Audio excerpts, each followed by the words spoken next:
सवाल थे वो हम ये मानते हैं कि लोग जो सवाल पूछना चाहते हैं वो आप अपनी तरफ से पूछिए। जी डॉक्टर तिवारी एक जी, बात है कि हम अपने दर्शनपाल जी से हम चाहते हैं आप किससे कि सवाल पूछते हैं बता दें, दर्शनपाल जी से या तेजेंद्र सिंह विर्क जी से? जी जी दर्शनपाल जी के किसान आंदोलन, आप ये कहते हैं कि इसमें राजनीतिक दलों की भागीदारी नहीं होगी, राजनीतिक लोग भागीदारी नहीं करेंगे, सब कुछ तो तय राजनीति करती है। और फिर आप जो है सो राज सत्ता के दरवाजे पर आप दस्तक देते हैं, आप वहीं जाते हैं अपनी बातों को मनवाने के लिए, कहने के लिए। तो ये कैसे संभव है कि किसान आंदोलन हो और उसका कोई परिणाम निकले और जो बिना राजनीतिक हस्तक्षेप के, बिना राजनीतिक दलों के हस्तक्षेप के निकल जाए।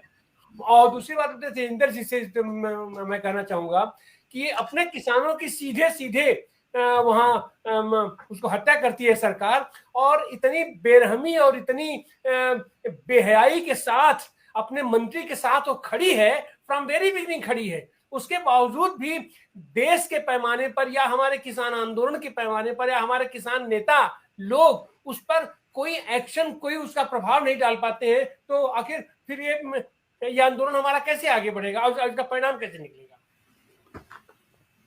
देखिए तिवारी जी, मेरी आवाज आ रही? तिवारी जी देखिए, मैं ये बात कहना चाहता हूं कि हम गैर राजनीतिक अराजनीतिक बात नहीं कर रहे हैं। राजनीति करनी जरूरी है। मैंने अपने पहले उसमें फासिस्टिक फोर्सेस बोला, मैंने बोला कि उनको कमजोर करना चाहिए, मैंने बोला कि उनके क्योंकि मैं इतना कहना चाहता हूं कि किसान आंदोलन करना अपने आप में एक राजनीति है। किसान आंदोलन के मुद्दे, फॉर एग्जांपल हम एमएसपी की बात करते हैं, तो एमएसपी की बात करना ही अपने आप में डब्ल्यूटीओ, कॉरपोरेट्स और केंद्र सरकार की पॉलिसीज का विरोध करना है पॉलिटिकली। तो ये विरोध में दिक्कत ये है कि किसान संगठन जब बनते हैं और किसानों का मोर्चा चलता है, ये दो स्टेप हैं। किसान संगठन किसी पॉलिटिकल पार्टी का भी विंग हो सकता है, जैसे ऑल इंडिया किसान सभाएं हैं। किसान संगठन एक किसी पॉलिटिकल पार्टी के बगैर भी कोई इंडिपेंडेंट डेमोक्रेटिक किसान संगठन हो सकता है।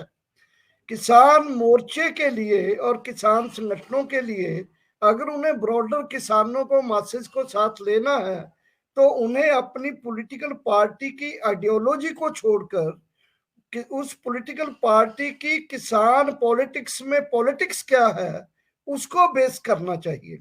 और डेमोक्रेटिक किसान संगठन को भी किसानों की anti state, anti capital, anti corporate, anti WTO जो इश्यूज हैं उनको फ्रेम करना चाहिए। ये फ्रेम करते जो भी एबीसी हमारे यूनिटी में आता है, संगठन में आता है, क्योंकि किसानों का जब प्रोग्राम होता है, देखिए किसान संगठन का जो मैंने प्रोग्राम बनाया उसमें इंडस्ट्रियल वर्कर का कोई काम नहीं है, उसके एग्रीकल्चर वर्कर्स का कुछ नहीं है, उसके दलितों के लिए कोई प्रोग्राम नहीं है। इसलिए to maintain the unity of that sector of the working people is must के वो उस पर स्ट्रेस करना चाहिए।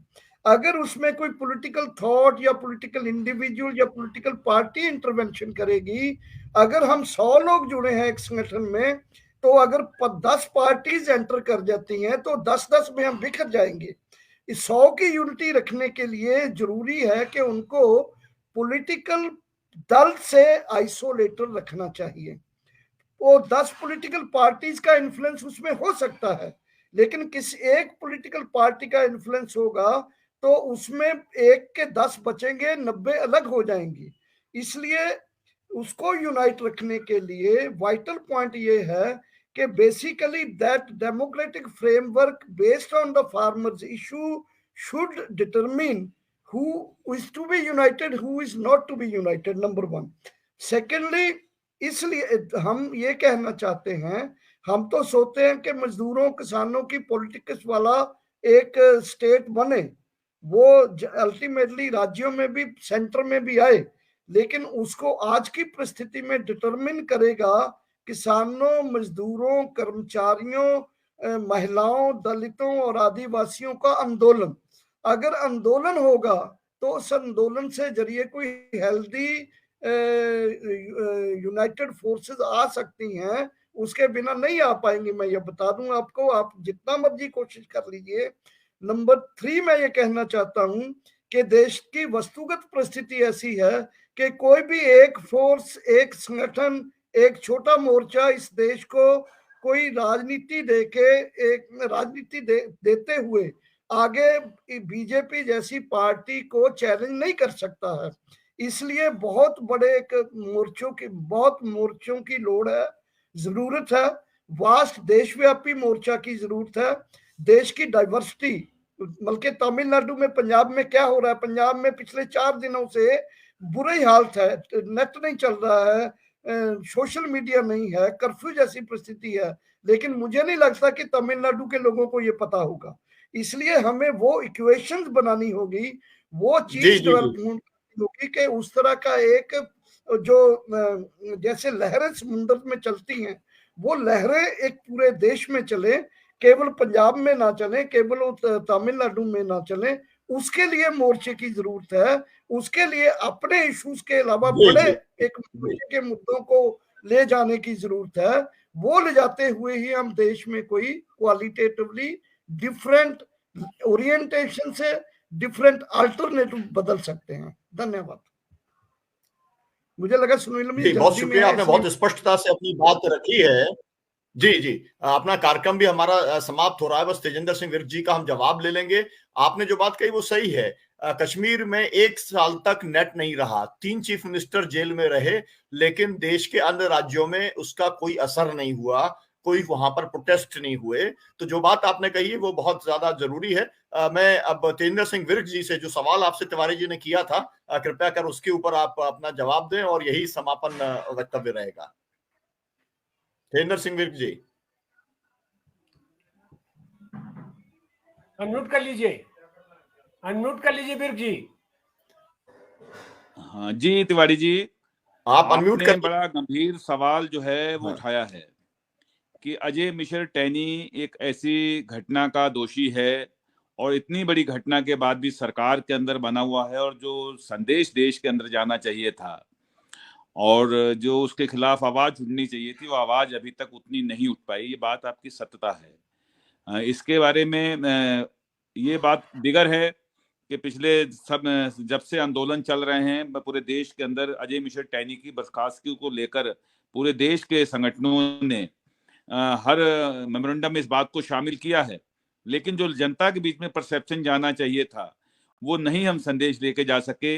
इसके बारे में एक ठोस रणनीति बननी चाहिए और एक पूरे देश के अंदर, जिस तरह मध्य प्रदेश के अंदर 2017 के अंदर गोलीकांड में 6 किसानों की हत्या हुई और उससे एक AIKCC का निर्माण हुआ और पूरे देश के किसान संगठनों को लामबंद किया गया। मेरा मानना है कि इसी तरह संयुक्त किसान मोर्चे को देश के अंदर जाकर हमें यात्राएं निकालनी चाहिए और उस यात्रा के माध्यम से जगह जगह पर जो उस विक्टिम है उस घटना के, उस पूरी घटना के अंदर जिनके साथ सब कुछ हुआ है, उन सबको हमें पूरी जाके अपनी सत्यता बतानी चाहिए और देश के लोगों के सामने बात को लेके जाना चाहिए। क्योंकि सोशल मीडिया तो इस समय जो गोदी मीडिया है, जो काम उसके हम उम्मीद करते थे वो नहीं हो सकता, लेकिन यह काम हम अपने सामाजिक जो संगठन है हमारे पूरे देश के अंदर, उन संगठनों के माध्यम से, यात्राओं के माध्यम से और छोटी छोटी सभाओं के माध्यम से हम उस चीज को हमें बिल्कुल लेकर जाना चाहिए कि ये क्या एक इतना बड़ा नरसंहार जिस व्यक्ति ने किया वो आज भी देश की गद्दी पर काबिज है।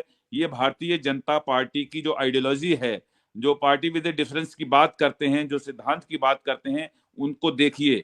ये बात हमें आम जो इस देश का किसान से हटकर जो मजदूर है या व्यापारी है या और लोग हैं, उन लोगों तक भी लेकर अगर जाएंगे जिस तरह से, क्योंकि घटना के बाद एक आम जनमानस के अंदर आक्रोश था कि भले ठीक है आंदोलन किसान कर रहे हैं, आप उनको रोक लीजिए, लाठीचार्ज कर लीजिए, लेकिन यह जो क्रूर कार्य किया है इसकी हर वर्ग ने भर्त्सना की थी। लेकिन उस बात को हमें फिर लोगों के बीच में लेकर जाना चाहिए। आपका बिल्कुल सवाल वाजिब है और हम उम्मीद करेंगे कि आने वाले समय के अंदर जो कार्य बने, हमारा संयुक्त किसान मोर्चे में जो कार्यक्रम बने उसमें अजय मिश्र टैनी को लेकर एक विस्तृत कार्यक्रम बनना चाहिए। तो इस तरीके से आज हम लोगों ने चर्चा किया कि एक लंबे अरसे के बाद या बीच में फुटकर आंदोलन तो होता रहा है, लेकिन फिर एक बार अपना किसान अपने आंदोलन के लिए जगह है। और जो कल जो महापंचायत हुई है उस महापंचायत से आगे क्या हो, तो निश्चित रूप से एक बात तो है कि हमको अपने आंदोलन को विस्तार देना होगा। और उस आंदोलन को विस्तार देने के लिए पहले हमें किसान को भी विस्तारित रूप से परिभाषित करना होगा। कृषि क्षेत्र से जुड़े जितने भी लोग हों, अब हम ये कहें कि खेत मजदूर किसान नहीं है या और भी सारे लोग, तो भी उससे विस्तार नहीं होगा। हमको ज्यादा से ज्यादा पूरे देश के पैमाने पर किसानों के साथ किसान हितों से जुड़े हुए जितने भी लोग हैं, जितने भी समुदाय हैं, जितने भी वर्ग हैं, उन सारे लोगों को हम कैसे एकजुट कर सकते हैं। और निश्चित रूप से कोई भी संगठन बनता है तो वैचारिकी तो उसकी जरूरी है, और वो वैचारिकी एक ही वैचारिकी हो सकती है किसान आंदोलन की, एक किसान के हितों की रक्षा।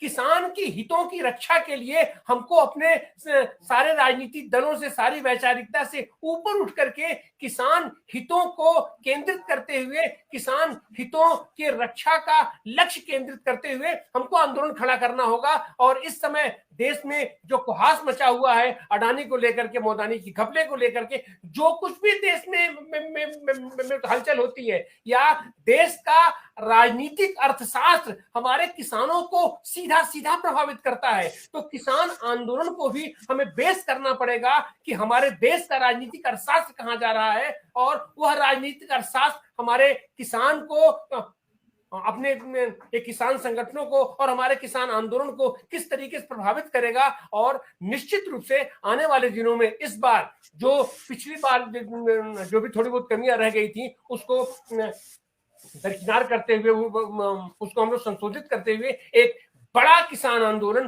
पूरा देशव्यापी किसान आंदोलन हम खड़ा करेंगे। जिस तरीके से स्वाधीनता आंदोलन में हमारा किसान आंदोलन खड़ा हुआ था, बाबा राघव दास के नेतृत्व में हो या सदानंद सरस्वती के नेतृत्व में हो, उससे बड़ा आज की तारीख की, आज की परिस्थितियां गूढ़ हो गई, तकनीकी रूप से बहुत ही ज्यादा जटिल आज की परिस्थितियां हो गई हैं। तो इन सारी स्थितियों में यही उत्तर प्रदेश है कि बिजली कर्मचारी यूनियन 3 दिन तक उत्तर प्रदेश को ठप कर देता है, अंधकार में डूब गया उत्तर प्रदेश। लेकिन उसके बावजूद भी आज की तारीख तक लोग, ये लोग चाहे जितनी भी बड़वार की बतिया ले, लेकिन हिल गई है प्रदेश सरकार, हिल गई है। तुम किसको बाहर निकालोगी? तो ये संविदा कर्मियों को तुम नौकरी दिए किसको हो? तो किसान तो अपने आप में स्वयंभू सर्वशक्तिमान है। हमारा किसान, कोई नौकरी नहीं है उसके पास खोने के लिए कुछ है ही नहीं है। अभी जैसे ये पूरा का पूरा उत्तर भारत के सारे किसान पस्त हो चुके हैं, लेकिन किसान कभी पस्त नहीं होता है। सारी फसल उसके बर्बाद होने के बावजूद भी आप किसान के चेहरे को, आप उसकी जिजीविका को ललकार नहीं सकते हैं। तो यही वह ताकत आज की तारीख में भारत में बची हुई है, जो एकजुट होकर के अपने हितों के लिए, और उसका हित मतलब देश का हित है, देश के हित के लिए ये हमारा किसान आंदोलन आगे बढ़ेगा। और हम देश के हितों की रक्षा के लिए, देश की रक्षा के लिए हम